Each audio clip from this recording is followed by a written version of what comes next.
to another Just 5 Mins.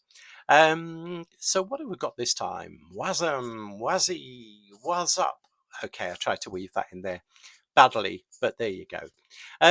So WASM, first of all. Okay, WebAssembly.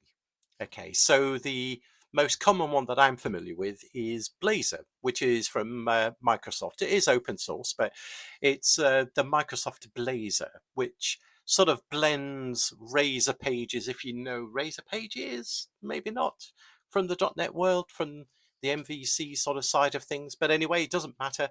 But it allows you to use .NET to compile. So it's a compiled runtime that can run in the browser. Okay, but it's not just limited to to anything to do with .NET. In fact, WebAssembly is a generic sort of runtime, and you can use everything from C, C++, or Rust, or lots of other different languages to compile to these WASM modules, these WASM runtimes, essentially. So pretty cool.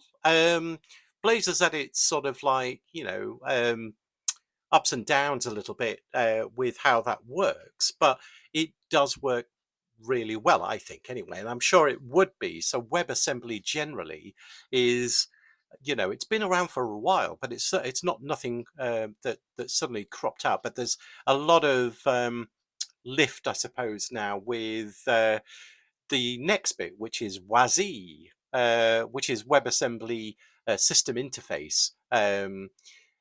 I think it is system interface. I better just double check that. I think it is. Yeah, and the idea is it's a modular system interface that allows WebAssembly modules to interact with the host environment in a secure and portable way. Yes, I did read that from a preset bit of text.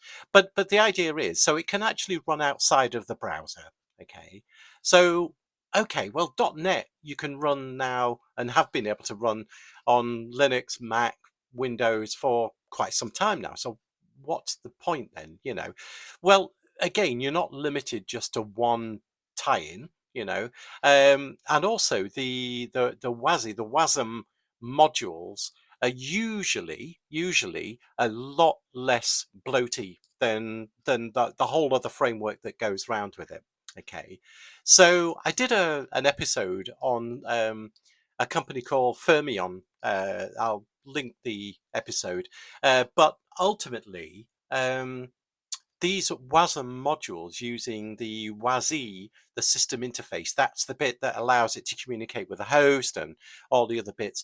You can, I suppose you're not limited to this, but you can certainly make like microservices. So it's almost like Fermion is saying, the next wave of cloud compute. Okay. Now, when you look at an image that runs say Docker, for instance, the Docker image can be 200 meg plus. It could be lower, and there are, this is just very general stuff.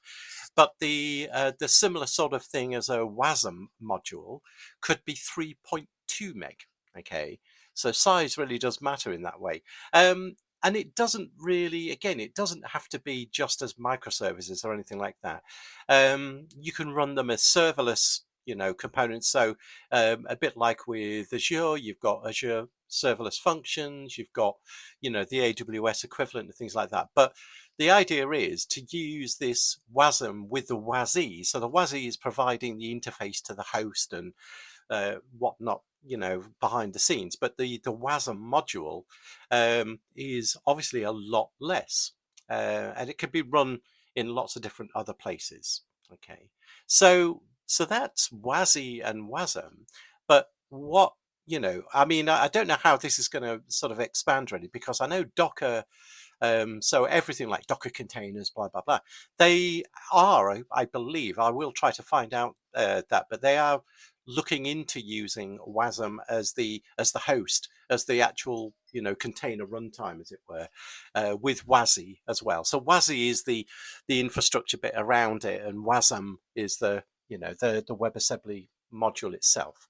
So yeah, so it's an interesting world how that's going to go. That's what I've got this time. So take care until the next one, and I think it will be 2024 when I next speak to you. So take care for now.